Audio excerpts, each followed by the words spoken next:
Su jumis eSports Topas, aš esu Šaras ir savaitės naujienas. Praeitą savaitę gal neturėjom tiek daug naujienų, tai nepasisekė jų nufilmuoti, dabar turime šiek tiek daugiau.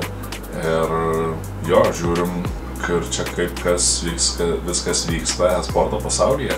Gero žiūrėjimo.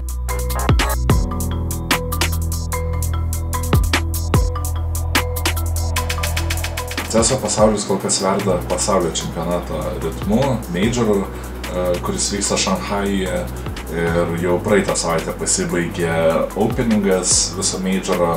Navi kartu su GL'u praėjo į kitą etapą ir būtent jau rytoj, būtent patys Majorai, patys žaidimas prasideda 5 val. Ryto, žais Navi su Liquidais.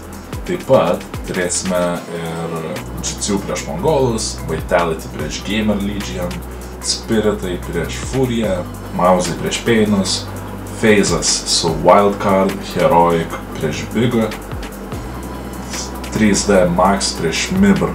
Ir viskas prasideda jau rytoj, ketvirtadienį, 5 val. Ryto Lietuvos laiku. Jeigu turite galimybę, tai įsijunkit pasižiūrėti. Sekite pagrindinės karščiausias naujienas esportstop.lt, o mes palinkėsime GL'ui ir Navi sėkmės, pasiimkite dar vieną pergalę šiais metais ir jo, žiūrim kaip jiems seksis.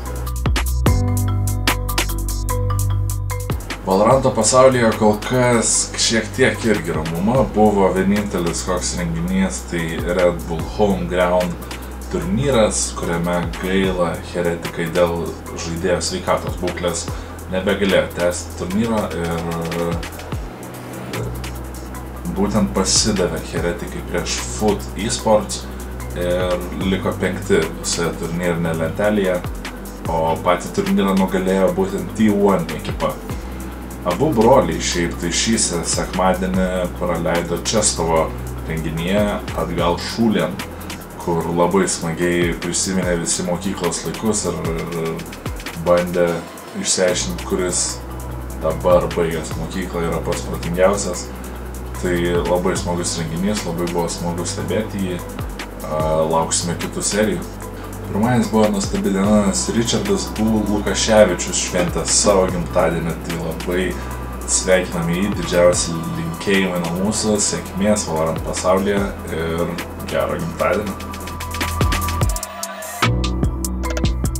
LoL'o pasaulis kol kas visiškai ramus, tyli, vis dar viskas, visi poilsiauja, nieko kažko tai ypatingo nevyksta.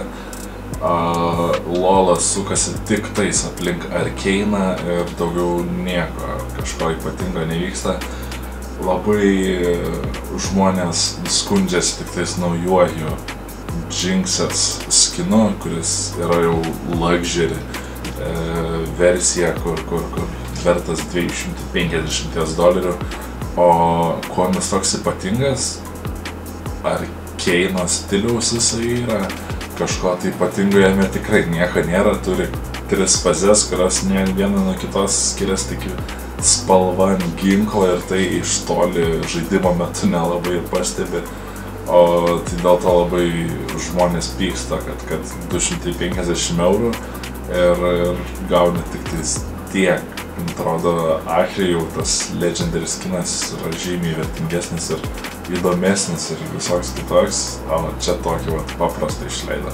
Bet Arkane'as jam daug duoda ir daug davė. TFT visas pasikeitė pagal Arkane'ą, Aramo mapas Arkane'o stiliaus. Tai Arkane'as, tai daugiau kažko tai nieko ypatinga nevyksta. Laukime toliau žinių, laukime naują sezoną. Tai jo, šiandien tiek, trumpos žinios, greitos žinios, sekite visas karščiausias naujienas esportstop.lt, o aš su jumis susitiksiu kitą savaitę. Dėkui, kad žiūrėjot ir iki.